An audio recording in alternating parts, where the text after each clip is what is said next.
I'll give you a short background, or my background rather, of who and what I am. During the war, I served in the army, Normandy and places like that. After the war finished, after a few months, I joined the Royal Air Force. After normal training, postings and things like that, I finished up in Singapore as an instructor. That's with Royal Air Force Singapore, but attached to Royal Air Force Malaya.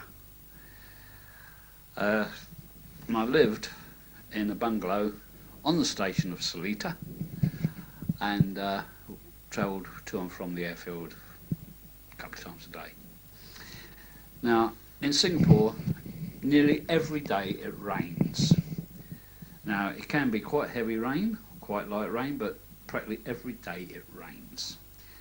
Now, the photographs I have here are taken during a rainstorm. I mean, it was raining, very heavy. Now, the camera I was using was known as a Yashica A Japanese camera. The negatives are the same size as the photographs when they're printed up. Unfortunately, many years later, I was conned out the negative, so I can't show you the negatives, but I can show you the photographs. When I got home, first thing I normally do is get changed, have lunch or the armour fixes, or something like that. This particular day, I was in the passageway between the living room, kitchenette sort of thing, bedrooms, and the end bedroom, which a couple of the kids were in. And I noticed that something was outside, but high up in the sky. It was moving very rapidly, and then stopping still. Now, there was no helicopters flying, because I was on the deck, and I knew that nothing was flying that afternoon from our unit.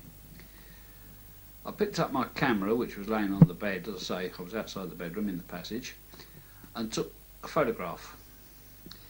Now, Ken, who's recording this with me, has looked at this photograph and describes it as interesting.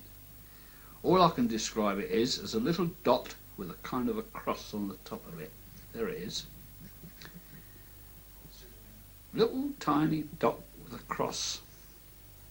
Now, it could be anything, something wrong with the camera, but this thing was going from left to right, right to left, and I couldn't say what it was. It was just something a little, well, I don't know what, how to describe it, something round with a cross on the top. Now, no aircraft looks like that to my knowledge. Anyway, after a few moments, and I'm going to say more than one or two, perhaps only a minute or so, it started moving away.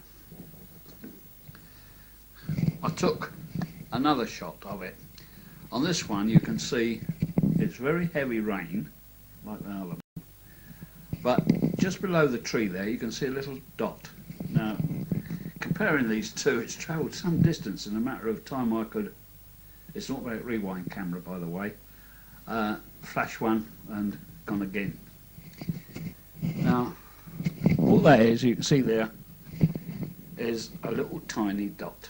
And that's all you can see, a little black thing. You can't even see the cross on the top of it. This photograph I took just to show the area of what I was in.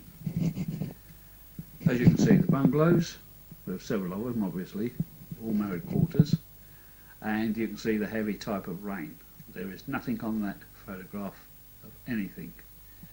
So it's completely disappeared from view in a matter of a minute, perhaps even less. I don't know. What it was, what it could be, it's your decision, not mine. I don't know. I've got no explanation for it.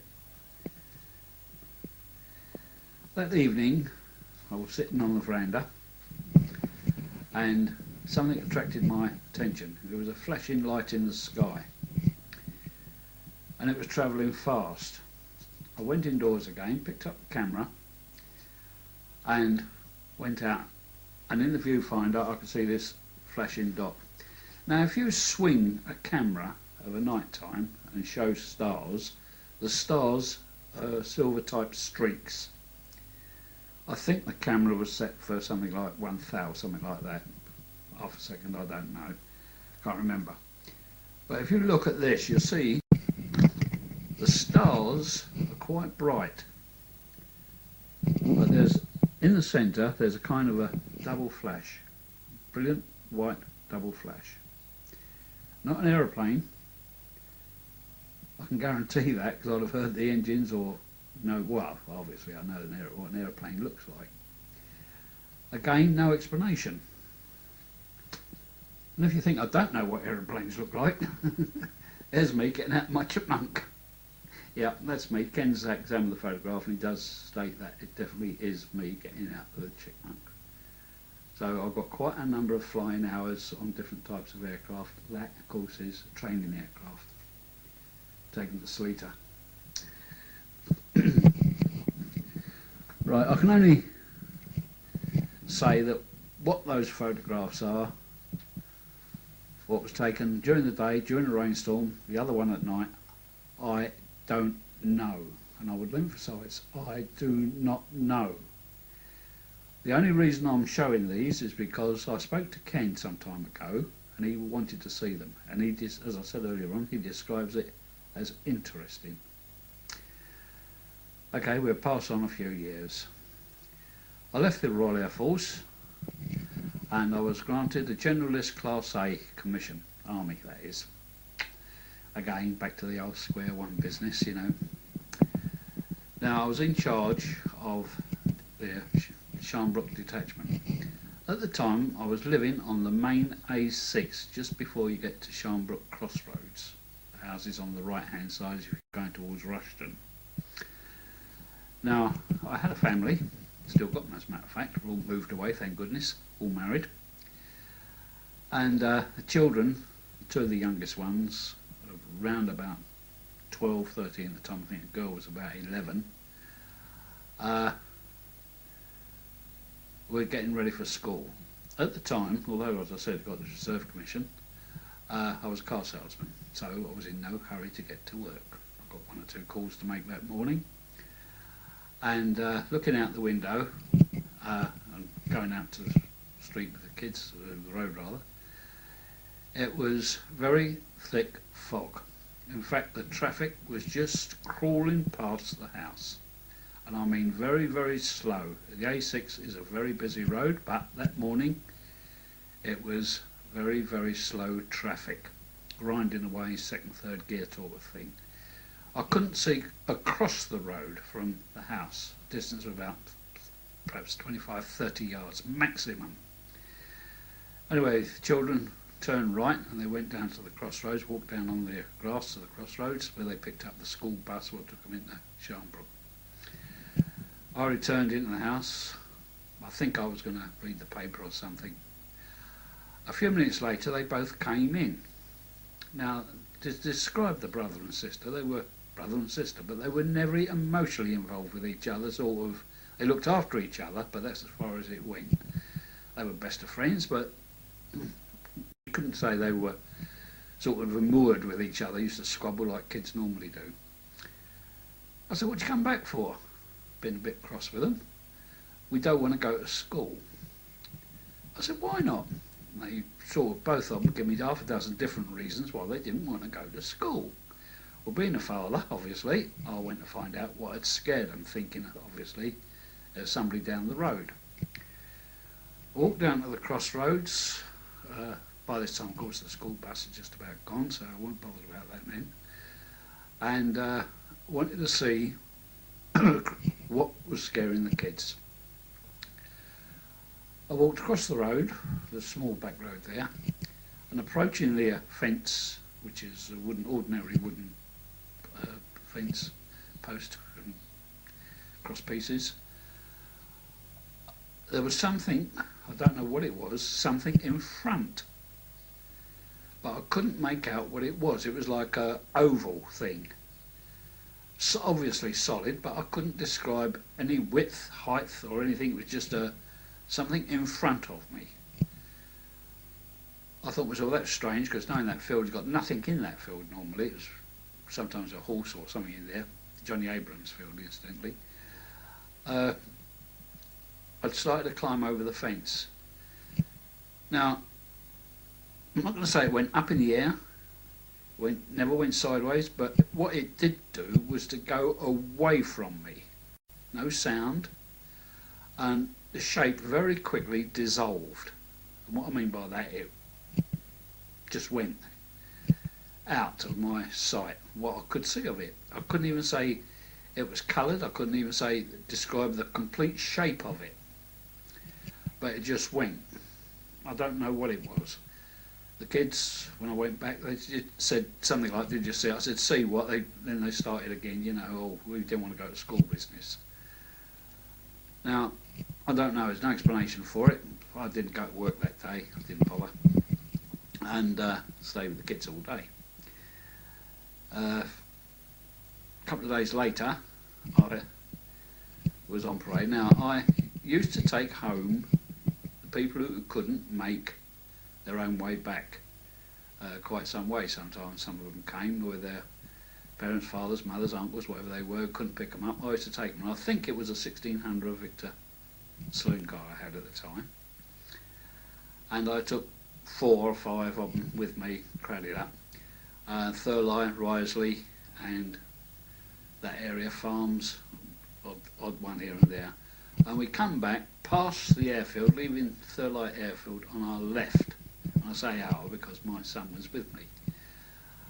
And as we come down the side, the only way I can describe it was like a bright flash, what would you get from a flashing camera, a vivid white light, bright enough to sort of show everything in the road, the sides, the bushes and things on the right hand and the bushes and that on the left, and couldn't understand it. So I stopped the car and we got out, looked around, and I realised it was coming above the clouds. Now the cloud base was something like 1,000, 1,500 CB cloud base, and this very bright light was coming through the clouds, and obviously the clouds were dispersing the light and flashing around.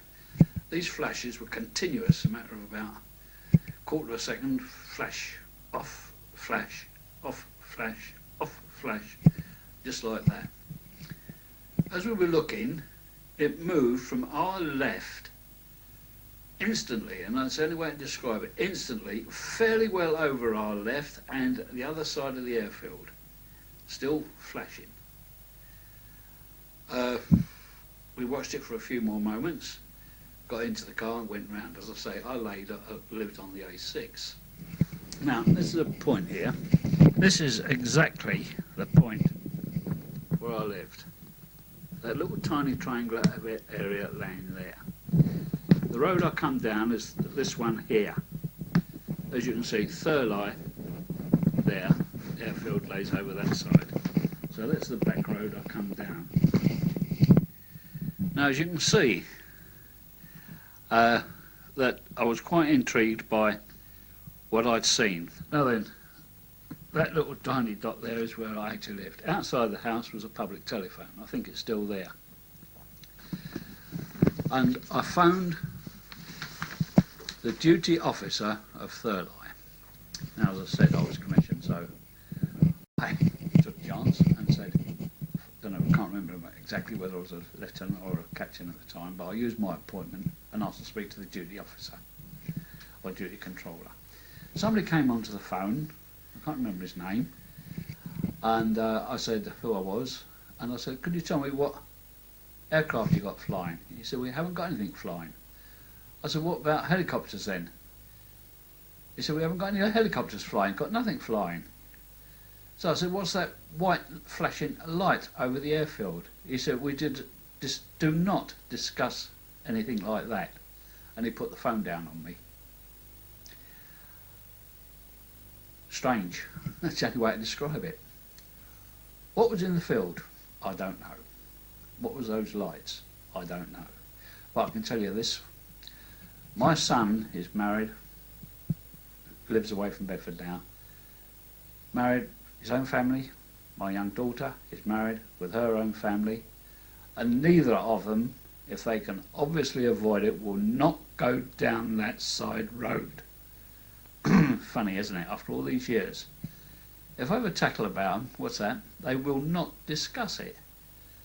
But my son will not go down that road. He will go right round the airfield way, coming from Thurley, all the way round to go to Desborough where he lives.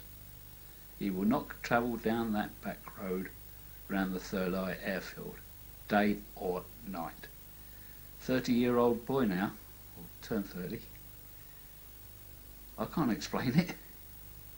No explanation. What do I get out of telling a story like that? Absolutely nothing.